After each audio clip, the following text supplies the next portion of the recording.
Hi guys. Guys. So welcome to another edition of Cooking with Tio. So what are we cooking today? Wow. We will prepare chicken tinola. So here's our chicken, Chicken. and here is our green papaya. Here is our malunggay. So Chicken. we are supposed to use the way I learned it from when I was young. We are supposed to use green chili leaves, but that's not available here. So I'm using Moringa leaves as an alternate for that. So I have my little assistant here who wants to wash his hands. Okay, let's wash your hands before we start cooking. Come on. Okay, done. Let's close the tap. Okay, dry your hands, please. Dry your hands, please. Come on. Dry your hands. All right, first off.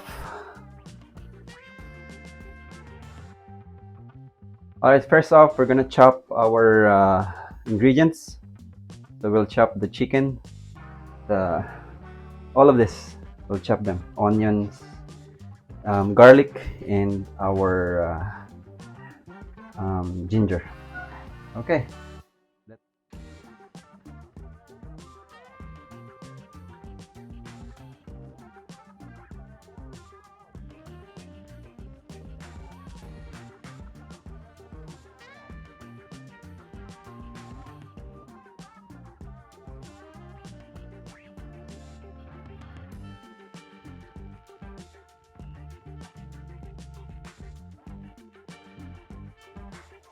Okay, so we're almost done. So my assistant here is helping me remove this moringa leaves from its stalks.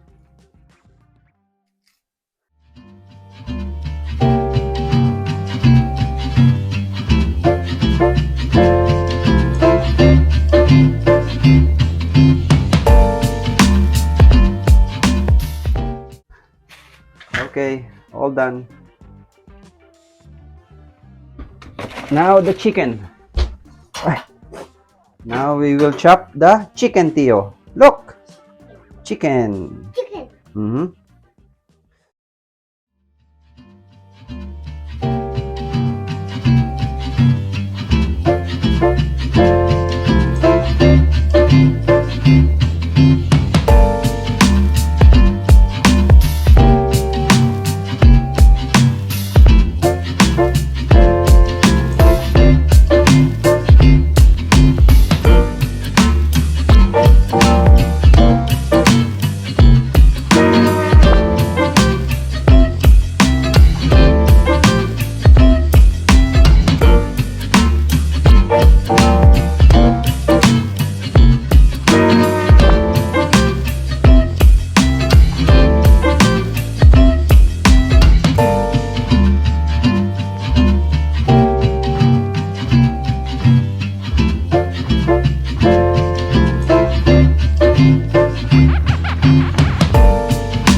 So we have our onions and garlic for sauteing the chicken.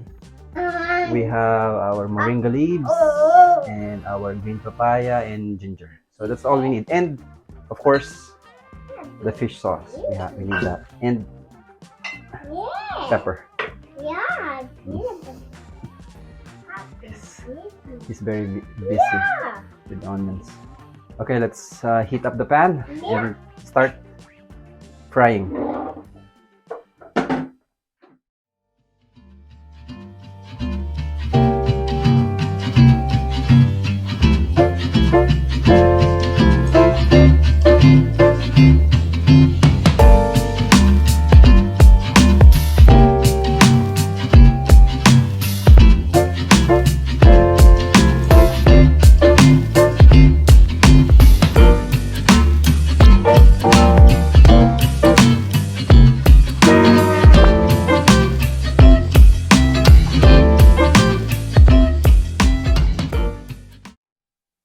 How are you doing, Theo?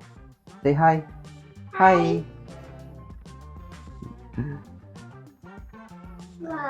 Okay, so in my version of chicken tinola, I first put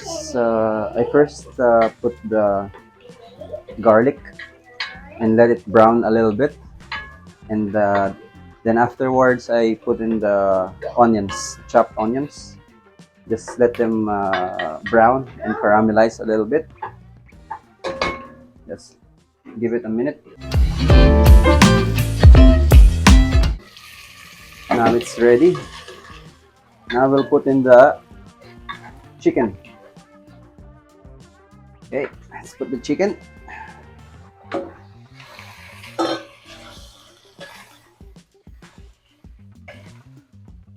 Just make sure to mix it well with the onion and the garlic, so the taste will go through the chicken.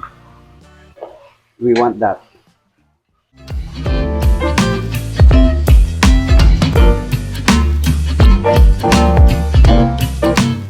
Okay, so now we'll put in a little bit of pepper, about a teaspoon.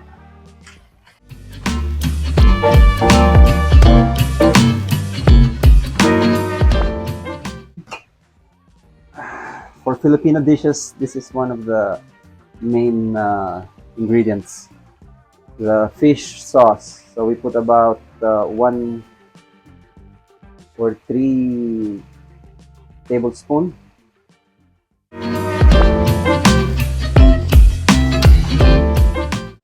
And then you mix it again.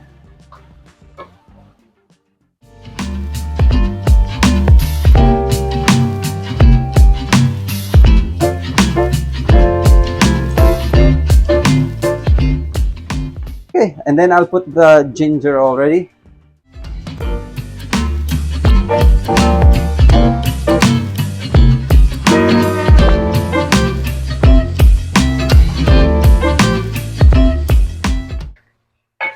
Alright, so we all have the ingredients, and those basically are the things that we need to make the tinola. Well, my version of the tinola. And from here, we will let it simmer and let the chicken cook together with the seasoning for approximately 10 to 15 minutes. And then we'll come back and check if that's cooked. And if not, then we'll leave it for a bit more. But for now, we'll give it at least 15 minutes. All right, Theo. See you later. Say bye-bye. See you later. Bye-bye.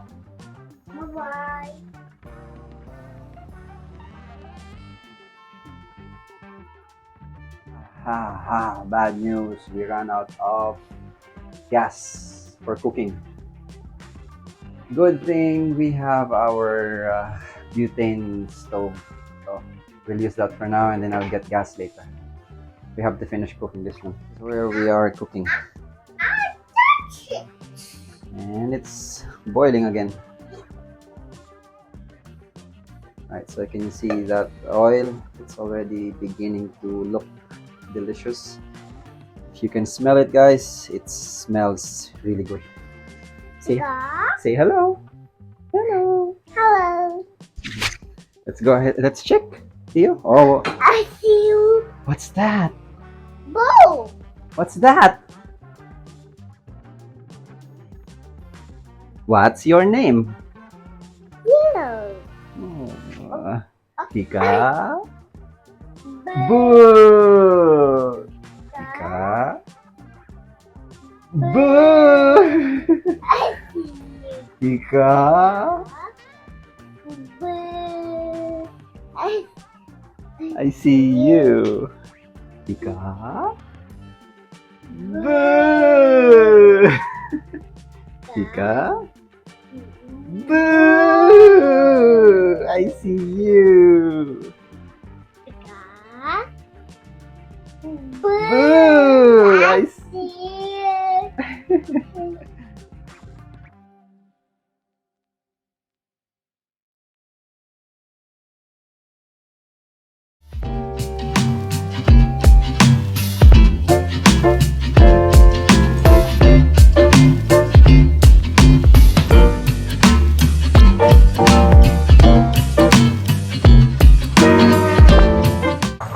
Okay, it's ready. And we will now serve it. Okay, so here is our chicken. There it is. Some papaya.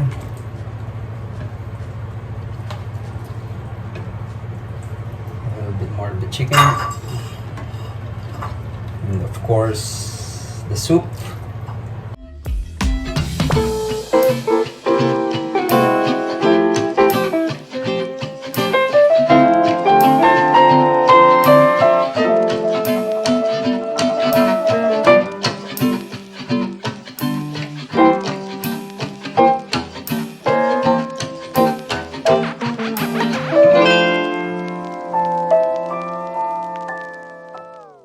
Hey guys, so here we are on our table. Food is on the plate. Yeah, that's your chair. Sit And down. my little boy is loving the tinola. Sit down. Come on, let's eat. Do you like it? Yes? Our picky eater is eating my tinola. My version of tinola. It's delicious, right?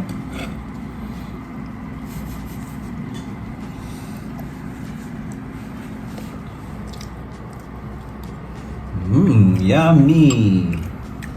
Okay guys, bye-bye. Time to eat. Enjoy the video.